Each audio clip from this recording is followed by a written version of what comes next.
Fala, meu lindo, minha linda. Olha, eu não queria ser repetitivo, mas estamos em Israel. Porque essa é uma série muito especial. A gente nunca imaginou que um dia gravaria nesse lugar. E eu tenho uma palavra de Jesus para você. Amém? Amém. Conforme essa jovem disse, se você está vendo esse vídeo, curte ele. O YouTube não sabe que é um vídeo legal, assim. Ele fica, não vou mandar pra ninguém. Aí você curte, ele fala, não, deve ser bom. Então você curte o vídeo, o YouTube manda pra mais gente, mais pessoas são alcançadas e abençoadas pela palavra. Se inscreve no canal, ativa o sininho, é bem rapidinho.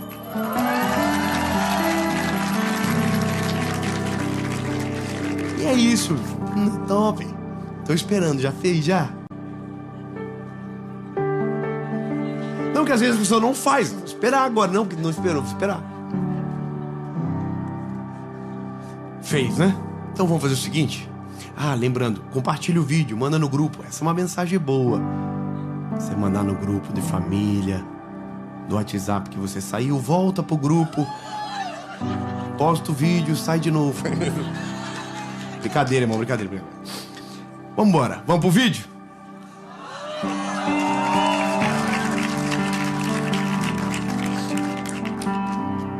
Obrigado. Eu não dei a deixa certa hoje, né? Deu uma atrapalhadinha, mas vai dar tudo certo. Evangelho de Jesus, conforme escreveu Mateus, capítulo de número 13, versículo de número 53. Eu vou falar pra você, o dia que eu li isso aqui, eu quase dei um mortal. E eu não sei da mortal. Então ia ficar muito perigoso. Mas porque eu fiquei tão feliz de ter lido isso daqui. Fiquei tão feliz de ver que o nosso Salvador enfrenta o que nós enfrentamos todos os dias. Sempre vai ter alguém que vai olhar pra você e não vai acreditar na transformação que Jesus fez. Não vai acreditar no plano que Deus tem pra você. Não vai acreditar na mudança que você tá vivendo. Tem gente que vai dizer que é fogo de palha. Vão dizer que é de boca pra fora. Que você tá no hype de ser cristão. E que tudo isso é passageiro. E que te conhece de verdade. E o que você é de verdade não é o que você tá dizendo. Amém. Já entendeu aonde vamos parar? A Bíblia diz... Alguém já enfrentou isso? Dá pra ver se eu não estou chovendo no molhado? Alguém que está vivendo um processo de vida nova com Jesus e alguém diz... Mas você... Pois é. Vamos para a palavra. Jesus. E aconteceu que quando Jesus havia concluído essas parábolas... Aleluia. Chegando na sua terra... Olha que coisa. Chegando na sua terra...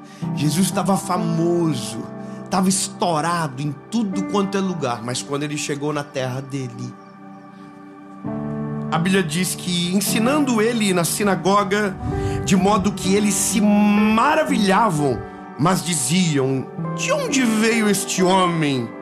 Que sabedoria! E essas obras poderosas? Aí disseram, não é este o filho do carpinteiro? Não se chama a sua mãe Maria, seus irmãos Tiago, José e Simão e Judas? E suas irmãs não estão todas elas entre nós? De onde então tem este homem todas essas coisas? O que eles estão dizendo? A gente viu esse garoto crescer aqui no nosso meio. Eu já comprei coisa do pai dele. Carpinteiro. Faz coisa boa. Mas esse garoto, com toda essa sabedoria, filho da Maria, daqui do nosso beco, a gente viu esse garoto, a gente viu esse guri no colégio, e agora ele tá ensinando a gente. Ele, sabe, isso aqui pra mim é uma das coisas que me apaixonam, mas me incomodam profundamente. Sempre os nossos maiores inimigos serão os de perto, nunca os de longe. Sempre as pessoas que mais irão desacreditar de nós são aqueles que deveriam mais acreditar na gente. Aqueles que deveriam dizer glória a Deus que alguém do nosso meio está vivendo algo poderoso. Glórias a Jesus que eu vi você na fase difícil e agora estou vendo você numa fase linda. Mas a vida não é assim. O triste da vida é saber que os nossos inimigos são aqueles que deveriam nos amar primeiro. Eu vou confessar algo para você. Eu vou abrir o coração, não tanto para não dar confusão e polêmica, mas vou dizer para você, minha maior frustração de quando comecei a pregar o Evangelho é de saber que quem deveria se felicitar e alegrar com os frutos estava chateado com eles. Todas as vezes que eu apanhei, eu não apanhei dos meus inimigos, eu apanhei dos meus irmãos.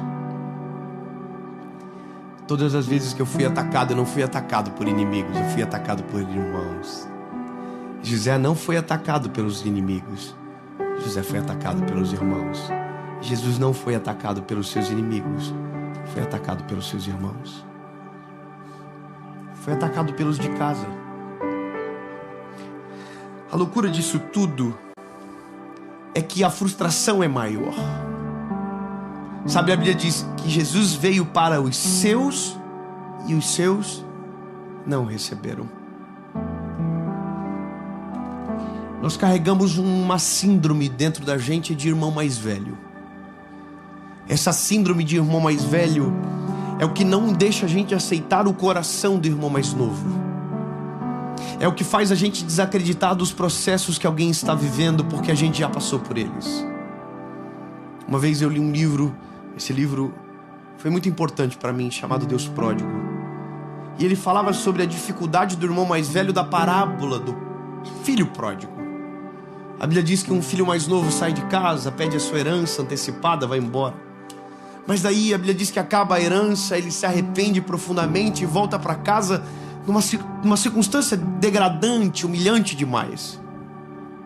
E o seu pai o recebe com muito amor, prepara uma festa para ele. Só que a Bíblia diz que o irmão mais velho, quando descobre que tudo isso está acontecendo, não entra para a festa. Ele fica no lado de fora. E quando o pai dele sai lá para fora para dizer: filho, entra na festa, é o teu irmão mais novo que voltou. E ele diz: não. Em outras palavras, ele está dizendo: ele não merece essa festa. Quem merece essa festa sou eu, que nunca saí do teu lado. Eu sou melhor do que ele. É isso que ele está dizendo. Eu sou melhor do que ele, porque eu sempre te obedeci. E a graça de tudo na vida, ou a curiosidade, é que a minha vida se resume a falar para irmãos mais novos, na sua grande maioria. As histórias que eu ouço sempre são de pessoas que conheceram Jesus há pouco tempo, ou conheceram Jesus dessa maneira há pouco tempo. Porque muitos foram apresentados à religião antes de Jesus, então foram frustrados e de repente, quando conhecem a figura apaixonante, extraordinária de quem Jesus é, dizem: uau! Então era esse o homem da Bíblia que falavam para mim? Sim, era esse. Maravilhoso, conselheiro, Deus forte, Pai da eternidade, príncipe da paz, nosso amigo fiel. Sempre foi sobre ele. Então eu falo todos os dias para irmãos mais novos. Por mais eu sendo o irmãozinho mais velho, mas aprendi, porque passei por essa fase e descobri algo que faz muito sentido e a gente acaba esquecendo. Todo mundo precisa viver os seus processos, cada um é de um tempo, de uma velocidade, e a gente nunca pode comparar um filho com o outro. Vou te contar um negócio. Meu primeiro filho, João, andou com 1 ano e 15 dias. Aí eu conversava com os outros pais, eles diziam: meu filho andou com 7 meses. É um alienígena. E aí o outro dizia: meu filho andou com 10. E aí tinha um mais humilde que dizia: meu filho andou com 1 ano e pouquinho também. E aquilo me incomodou um pouco, eu confesso para vocês, porque eu queria que o meu filho fosse igual aos outros. E aí nasceu o Noah, o Minion, o Joclin. O Noah, quando fez 11 meses, levantou e saiu andando. E a gente ficou: vai onde, jovem? E aí veio a Serena. E a Serena tá com 1 ano e 20 e poucos dias. E não tá nem aí pro negócio de andar. ela descobriu que é melhor no colo. E que tem um pai bobo para levar, um vô mais ainda, uma mãe mais ainda, tá tudo certo para ela. E ela só vai andar quando ela bem decidir. E a gente já entendeu que ela manda mesmo. 3 filhos, 3 times diferentes. É doido isso. Cada um é de um jeito. Cada um de nós aqui somos de uma forma. E a loucura disso tudo é que eu não entendo você, mas Jesus te conhece por inteiro. Eu não sei o teu tempo, mas Jesus conhece o seu tempo. E entenda, Jesus nunca vai te empurrar para correr enquanto você não ter aprendido a caminhar. Jesus nunca vai te obrigar a fazer algo que você não está preparado. É óbvio que Ele quer que você acorde. É óbvio que Ele quer que você viva o plano dEle. Mas Ele vai respeitar o tempo.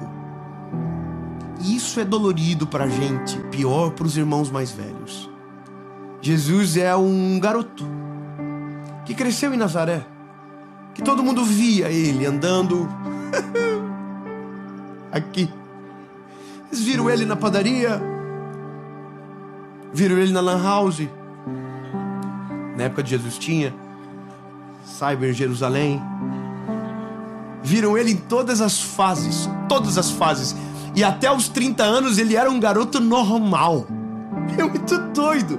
Imagina quem estudou com Jesus. Que doideira. O dia que viu Jesus hypado. Que é isso? Quem viu Jesus andar sobre as águas. Que viu Jesus tomar pau na aula de matemática. Que loucura. O homem é diferente. Agora entenda. 30 anos se passaram. Dos 12 aos 30. Ninguém ouviu falar dele. Dos 30, de repente. Esse homem está em todos os assuntos, em todas as mesas, em todas as esferas da sociedade. Só se fala nele. Jesus, o Nazareno, Jesus, o Nazareno. E ele está famoso em todos os lugares. Ele volta para a cidade dele. E a gente espera, uau, a cidade dele está com bandeiras tremulando, dizendo, ele está voltando para casa. Que top, é ele, Jesus. Não. Estão todos bicudos. Porque não conseguiam acreditar que aquele garotinho, filho de José, filho de Maria, poderia ser o Messias.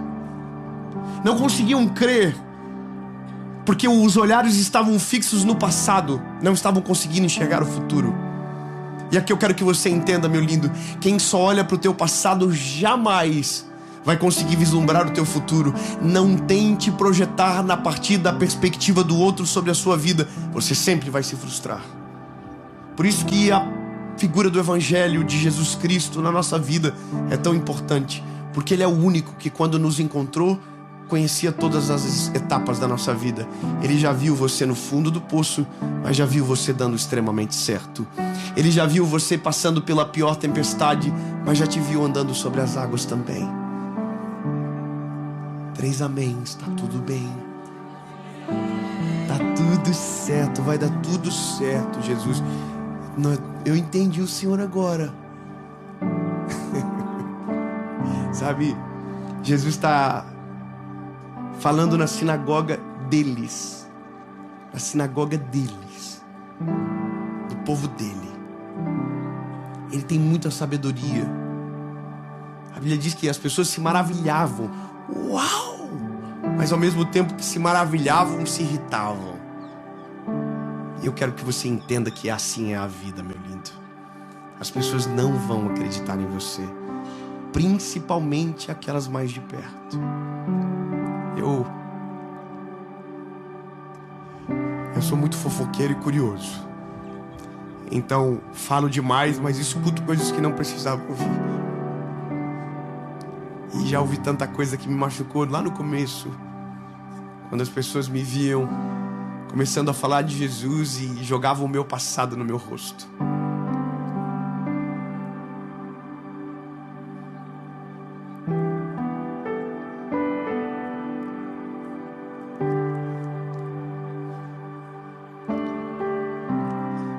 Uma das vezes eu ouvi uma conversa que não precisava ter ouvido.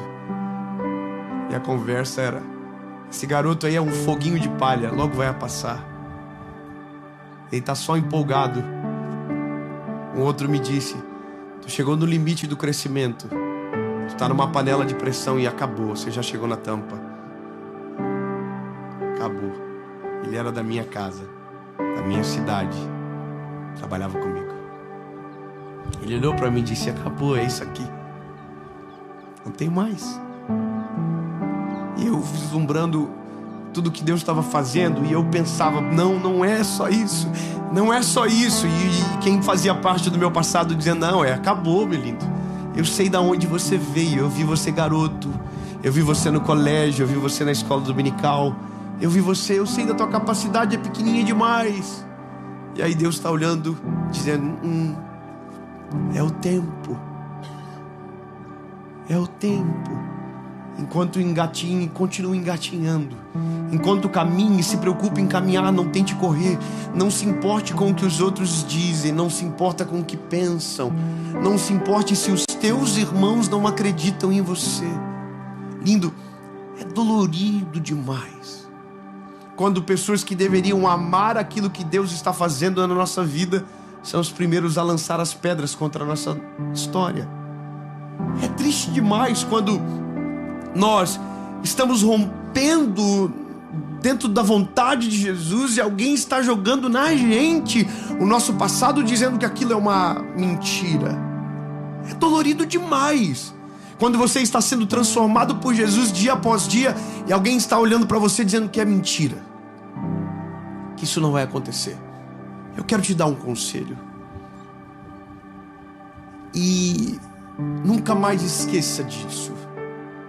Não importa quem, não importa onde, não importa quando, não importa. A única coisa que precisa dominar o nosso coração e a nossa mente é quem nos chamou. O Senhor Jesus. Ele é o único que deve nos importar. Jesus, o que o Senhor pensa ao meu respeito? Jesus, o que o Senhor quer de mim? E você pode ter certeza, lindo, que as frustrações vão perdendo a cor, porque se tem alguma coisa ou algo que incomoda as pessoas que atacam, é a resistência do tempo. O tempo passa e as pessoas desistem.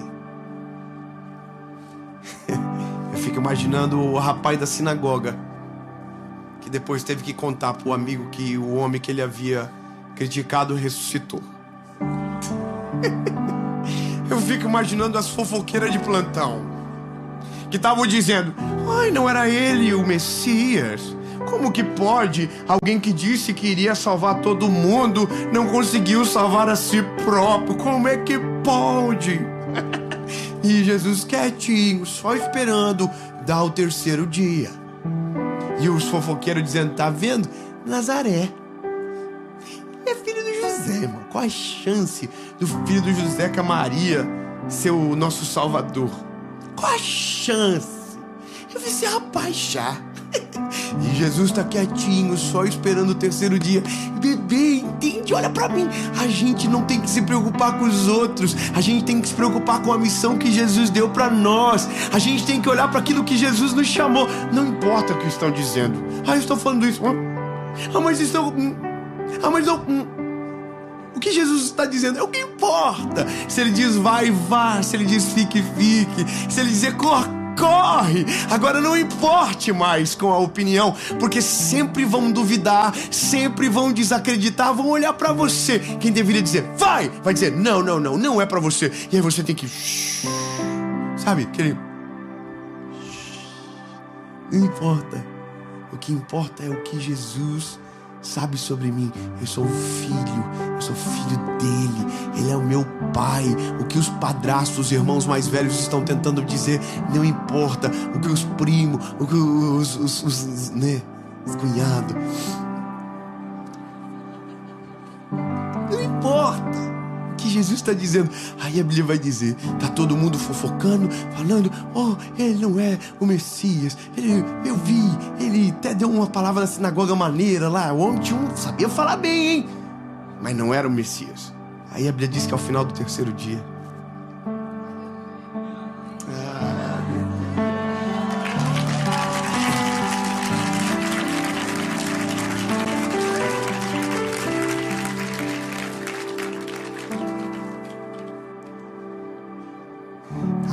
terceiro dia, ele ressuscitou.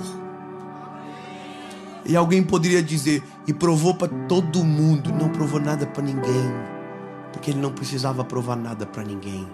Ele só estava obedecendo o Pai dele. A Bíblia diz que ele ressuscitou. E se você for lá no sepulcro dele, está vazio. É o único Deus de toda a história que você não sabe onde o corpo dele está, porque não está mais aqui. Você vai lá no sepulcro, você vai ver, você vai entrar, está vazio. Uma plaquinha na esquerda escrita de maneira singela: He's not here, He's risen. Ele não está aqui, ele já ressuscitou. Sim, ele era o Messias, ele era.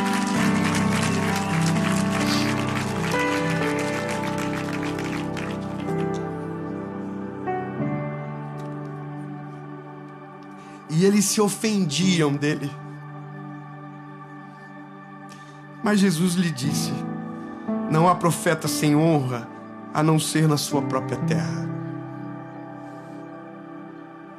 e na sua própria casa.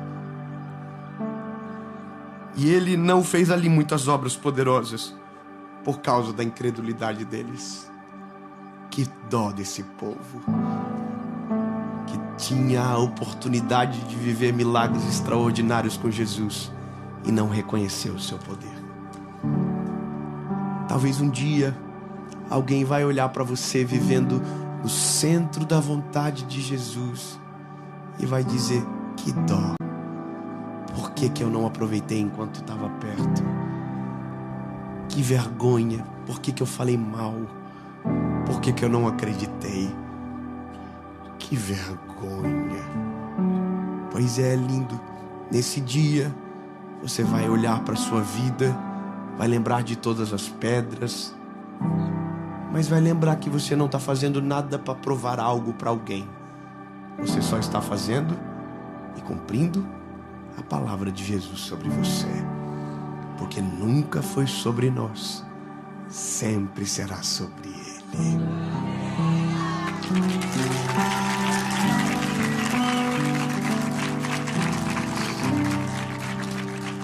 Oh, lindo!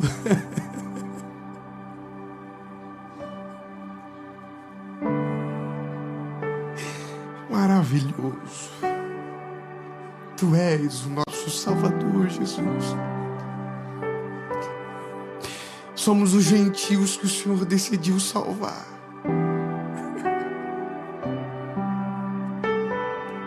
Somos os meninos que poderiam comer os farelos que caíam da mesa. Mas o Senhor nos escolheu tratar como filhos, filhos amados. Obrigado, Jesus. Obrigado pelo teu amor. Obrigado pela tua graça. Obrigado porque o Senhor acredita na gente. O Senhor viu algo em nós que eu não consigo explicar, mas o Senhor viu. Obrigado por nos amar. Obrigado por nos escolher. Em nome de Jesus.